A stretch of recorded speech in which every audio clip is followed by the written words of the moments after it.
Andhra Pradesh speciality hospital association వాళ్ళు ఒక note ఇవ్వడం జరిగింది. ఈ నోటు ప్రకారం ఆరోగ్యశ్రీ పథకాన్ని ఇక వాళ్ళు నడపలేము అని వాళ్ళ హెల్ప్లెస్నెస్ ఈ నోటు ద్వారా తెలియజేయడం జరిగింది. ఈ నోట్ ఏం చెప్తుంది అంటే దూదికి సూదికి కూడా డబ్బులు లేవు అని వీళ్ళ ఆవేదన వ్యక్తం చేయడం జరిగింది. దీని సారాంశం ఏమిటి అంటే ఇప్పటికీ వీళ్లకు అన్ని ప్రైవేట్ హాస్పిటల్స్ అన్నిటికీ కూడా కలుపుకుంటే ఇప్పటికీ వీళ్లకు చెల్లించాల్సిన బకాయిలు 3,000 కోట్ల రూపాయలు దాకా ఉంది అని, ఈ బకాయిలు చెల్లించకపోతే మేము హాస్పిటల్స్ ఎలా నడుపుకోవాలి, మాకు సూదికి దూదికి కూడా డబ్బులు లేవు, ఇన్ని నెలలు పేమెంట్స్ లో వెనక పడితే మేము లోన్స్ తెచ్చుకొని వడ్డీలకు లోన్స్ తెచ్చుకొని ఓవర్ డ్రాఫ్ట్లు తెచ్చుకొని ఇంతవరకు నడుపుకుంటూ వచ్చాము, ఇక మా వల్ల కాదు, మేము కూడా ప్రజలకు సేవ చేసే విషయంలో ఎంత భాగస్వామ్యం అవ్వాలి అనుకున్నా కూడా ఇక మా వల్ల కావటం లేదు అని వాళ్ళు చేతులెత్తేసి ఈరోజు మేము ఇక ఆరోగ్యశ్రీ అంటే ఇప్పుడు ఎన్టీఆర్ వైద్య సేవలు అంటున్నారు, దీన్ని మేము ఇక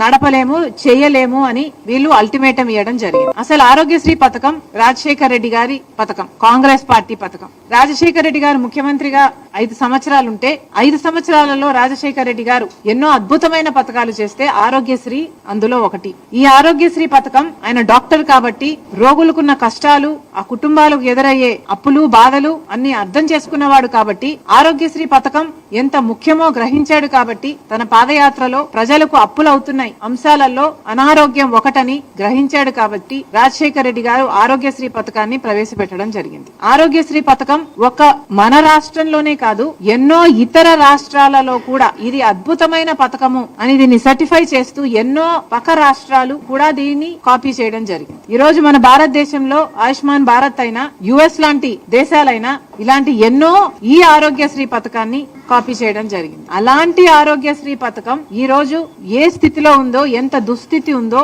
ఒకసారి గమనించమని కోరుతున్నాం. వీళ్ళు ఈ లేఖలో చెప్పిన ప్రకారము సెప్టెంబర్ 23లో మాకు ఆఖరిన పేమెంట్స్ వచ్చాయి. సెప్టెంబర్ 23 తర్వాత మాకు పేమెంట్స్ రాలేదు. ఈ రోజు వరకు అప్పటి నుంచి బకాయిలు వేసుకుంటే స్పెషాలిటీ హాస్పిటల్స్ కు సంబంధించే 2,500 కోట్ల రూపాయలు ప్రభుత్వం కట్టాల్సింది. ఇక ప్రైవేట్ హాస్పిటల్స్ అన్ని కలుపుకుంటే 3,000 కోట్ల రూపాయలకు పైగానే బకాయిలున్నాయి అని అంచనా. మరి ఇంత అద్భుతమైన ఆరోగ్యశ్రీ పథకానికి జగన్మోహన్ రెడ్డి గారు రాజశేఖర్ రెడ్డి గారు కొడుకయ్యుండి నేను వారసుని అని చెప్పుకుంటూ జగన్మోహన్ రెడ్డి గారు సెప్టెంబర్ 23 తర్వాత ఆరోగ్యశ్రీకి బిల్లులు ఎందుకు కట్టలేదు? జగన్మోహన్ రెడ్డి గారు సమాధానం చెప్పాలి. అసలు రాజశేఖర్ రెడ్డి గారికి ఈ పథకం ఎంత ఇష్టమైన పథకమో జగన్మోహన్ రెడ్డి గారికి తెలియని విషయం కాదు. ఇది మా కుటుంబానికి పర్సనల్ గా ఆరోగ్యశ్రీ ఇది డెవలప్ అవుతున్న సమయంలోనే ఇది రాజశేఖర్ రెడ్డి గారికి ఎంత ప్రియమైన పథకమో మా అందరికీ తెలిసిన విషయం. అలాంటిది జగన్మోహన్ రెడ్డి గారు సొంత కొడుకై ఉండి నేనే వారసుని అని చెప్పుకుంటున్నారు కదా.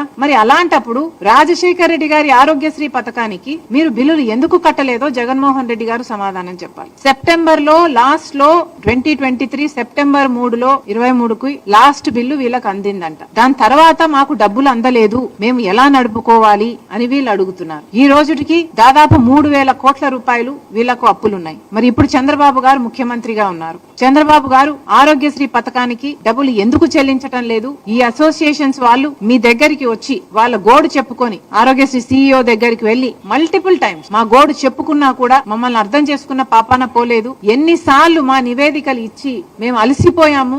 ఆ ప్రభుత్వానికి ఈ ప్రభుత్వానికి, 2 ప్రభుత్వాలకి, అటు జగన్మోహన్ రెడ్డి గారి ప్రభుత్వానికి ఇటు చంద్రబాబు గారి ప్రభుత్వానికి ఇక మేము మా వల్ల కాదు అని వాళ్ళు ఈ రోజు అల్టిమేటం ఇవ్వడం జరిగింది. మరి చంద్రబాబు గారిని అడుగుతున్నాం, ఇప్పటికి 2 నెలలైంది మీరు స్వేరింగ్ ఇన్ చేశారు, ముఖ్యమంత్రి అయ్యారు, కూటమి ప్రభుత్వం మీకు తెలుసు, రాష్ట్రానికి ఉన్న ఇబ్బందులన్నీ మీకు తెలుసు. అయినా రాష్ట్ర భవిష్యత్తు నాది బాధ్యత అని మీరు భుజాన వేసుకొని కూటమి ప్రభుత్వం నేను చేయగలను, నాకు 40 ఏళ్ల ఎక్స్పీరియన్స్ ఉంది అని మీరు చెప్పి అధికారంలోకి వచ్చారు. భవిష్యత్తు బాధ్యత నాది అని మీరు చెప్పి అధికారంలోకి వచ్చారు. మరి కూటమి ప్రభుత్వం మీద అయినప్పుడు, ఎన్డీఏ ప్రభుత్వంలో మీరు ఉన్నప్పుడు ఇక్కడున్న మీ ఎంపీలే కాదు, ఆఖరికి వైసీపీ ఎంపీలు కూడా ఎన్డీఏలోనే ఉన్నారు. అందరూ కలిస్తే 25 మంది ఎంపీలు బీజేపీ పార్టీ మన ఎంపీలను వాడుకుంటుంది. మరి ఇలాంటప్పుడు మనకేం చేస్తున్నారు వాళ్ళు? మనకు కనీసం ఆరోగ్యశ్రీకి కూడా బిల్లులు ఇచ్చుకోలేని స్థితిలో మనం ఉన్నాము. ఉంటే ఎన్డీఏ ప్రభుత్వం ఏం చేస్తుందో చంద్రబాబు గారు బీజేపీ పార్టీ సమాధానం చెప్పాలి.